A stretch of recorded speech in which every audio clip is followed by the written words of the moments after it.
Harry Broadman joins us now. He is the managing director at Berkeley Research Group and former White House economic advisor. Harry, good to have you with us. Appreciate your time. We had originally planned to talk to you about the G20 and a plan for a global flat tax, but I actually want to, it fits together, if you will, in kind of a new era for business. But I want to just start with, the president, obviously he's giving a speech, he's positioning this in a certain way. So I don't want to quibble too much with what he had to say. That's the politics behind this. However, the underpinnings of what's happening here, I'm curious to know whether you feel they're justified. In other words, have we seen a decrease in competition? That has hurt consumers. I think that linking thought is fairly important. He's making it. Is there evidence that that's happened? No, I think you're exactly right. The question is the linkage, because the data are very clear that there has been a growth in the size of firms across many industries. And then the issue is, are those scales that the companies have achieved, are they producing innovation and other benefits, or are they producing costs in terms of higher prices for consumers, degraded conditions in terms of the labor market working flexibly? And I think we need to have this discussion and debate. I think the question is whether or not an executive order itself will do very much, because as you can imagine, what needs to change, if there is going to be a change, is legislation, and the law. So I think that's what we're all looking to see, what's going to be the reaction in the Congress. Yeah, I mean, that's I think probably a really valid point, which is he could have introduced a series of pieces of legislation that would then be met with resistance, by the way, on both sides of the aisle. Let's agree that it wouldn't necessarily be a slam dunk for Democrats in Congress either. In this case, what he's doing is saying, I'm charging my regulatory bodies. So let's just pivot here to Lina Khan at the FTC, acting director. If there's a person that you could point to and say, we know what they think, it's Lina Khan. I mean, since she was a young academic, has been writing about big tech, antitrust behavior, anti-competitive behavior. So I think we know what Lina Khan, FTC, wants to do. But that implies, Harry, to your point, I think this is really well made, and maybe that's why the markets are so quiet today. The existing laws and regulations are still what will govern. We're not seeing anything new here. We're just seeing a push from the president to say, go implement, go make sure those laws are being properly applied. Right. But I think, in fairness to what is going on in the Senate, at least, Amy Klobuchar, the senator from Minnesota, is drafting a new antitrust law or amendments to existing antitrust laws. And I think many of us are watching that. I can't argue with the notion that we have to revisit and make sure that our laws are consistent with our industry structure, because I think if we believe that competition is good for the economy and good for innovation and all those things, we want to make sure that our laws are dynamic and are relevant to the current economy. And some of these laws have not been amended for some time. And then that does bring us to this notion that there shouldn't be preferential tax treatment for corporations around the world, that countries will agree on what a corporate tax should be. How important is that in, again, a kind of a new philosophical era that says, corporations aren't, we can't let them kind of outsmart our domestic tax systems, that we all agree they should be accountable to tax payments somewhere? I mean, companies, for all of our lifetimes, want to minimize their tax bites. That's clear. I think what is new is the rise of companies that are largely in the technology services area, right? And whether they have a brick and mortar place, that where they do business from, no longer is really the real question. The question is, where are their revenues being earned around the world?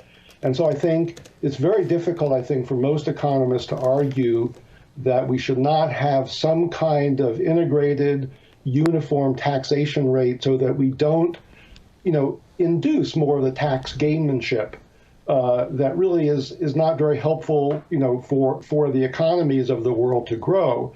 So I suspect the G20, like the G7 finance ministers before them, will agree to this new tax regime. The question is, as always, will it be enforced, and will governments, try to undercut the agreement that they will sign on to, because they might realize, well, I'd like to lure some businesses to our country as opposed to another country. That's going to be the issue, I think. So one of the kind of through lines here would be, some will say that what all of this represents, Harry, is a new era for business and maybe a kind of an anti-business sentiment. Now, I actually used air quotes as I said that. You just couldn't see them. And that's because in some ways, governments and consumers are anti-business and always have been for reasons that are confounding. But in policy, there's a kind of an increasing tone that somehow business is bad and big business is even worse. Do you agree that that's what all of this represents, that business is kind of on notice, that there's a slightly new hostile era? I think so, but I'm old enough to know that this comes in cycles. And I know that, while this may be the policy du jour, whether this is going to be the policy and the belief, 10 years from now is another matter, because, as I've suggested, that innovation is obviously really key for dynamic economic growth. And the question is, will there be policies put in place by certain governments that stymie innovation, maybe even in their own country? I don't know. So I do think there's a trade-off about anti-big business, but on the same hand, trying to be more competitive and innovative. And don't forget, and we've talked about this before, the competition between the G7 types of economies and the Chinese, for instance, that's got to be figured into this entire equation, it seems to me. Which, I mean, it really does create a kind of an interesting dynamic, right? This is all changing engines on a 747 mid-flight. So if you go after your biggest and most competitive companies, for instance, say Amazon's too big and we're going to dismantle you, you're doing it at a time of intense global competition. Does that slow does that put brakes on this kind of progress, on the progress towards any kind of real attempt to take anybody apart or change any mergers or anything else that you might read through the lines on this executive order? Yeah, I do think that will be the discussion. That will be the debate, I think, both in the agencies and in the courts, to the extent these executive orders do anything over and above the existing law, because that's what we as economists who specialize in antitrust policy look at. We're always looking at these trade-offs. And whereas maybe 20 years ago, our arena for looking at trade-offs was within the domestic economy, now, very clearly we're in an internationalized economy, and so those trade-offs become much more difficult to measure and to have people get their arms around, to realize it's really a complex game, not in a silly way, but in a strategic way among different nations. And, China obviously has a state-dominated economy, and that is obviously going to affect how competitive these other countries can be. So one of the other aspects that makes it so fascinating, Harry, is that we are also at a time when it feels as though there's new thinking around things that had been kind of commonly accepted wisdom, that you should outsource or offshore things if it were cheaper to do so. Supply chain bottlenecks, a global pandemic, have people rethinking the externalities of things like your ESG pursuits, for instance, have people changing their behavior. Those are a lot harder to measure, right? The quest for profit is easy, it's simple, it's linear. Do you think that corporate America and corporate Canada and corporate Europe is ready for that complexity, to be able to measure it and defend it and then have it priced in the market properly? I think so, and I think that is one of the aftershocks, if you will, of the pandemic, is supply chains have been jostled. And I think rather than being more protectionist in terms of supply chains being more localized, I think what you're seeing businesses do is diversify their supply chains in order to mitigate this risk and become more dynamic. So it may not be what most people thought would happen, although I must say that was my original thought. I think that's what we're seeing. And I think, the economy is becoming obviously extremely complex. And just again, to mention China, the way that they're dealing with their high-tech firms trying to raise capital, in the U.S. market through these IPOs, obviously shows that, they're paying attention very clearly, and they're not going to cede control of their companies. So it's a very complex strategic game that's going on here, and I think we have to all be on our toes, and stay one step ahead. And just on that front, I mean, obviously, this administration is taking seriously the steps that China is taking on data control and cybersecurity. We know that the president talked to Vladimir Putin today again about cybersecurity and those kinds of attacks.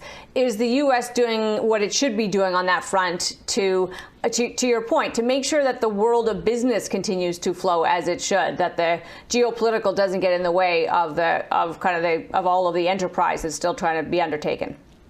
Yeah, I mean, I do think cybersecurity has climbed the agenda, but not because someone was proactive about it. I think because now they're realizing just how serious this is. And so I do think there's a lot of attention being paid to it. And I think that is probably one of our hugest economic challenges today. And I would not be surprised if in the G20 conversation, apart from climate change and this tax, that there's not a question raised, again, with the Russians and the Chinese present at these meetings. Hey, what are we going to do about cybersecurity? Because this is not going to be very helpful for us to get along and grow the global economy.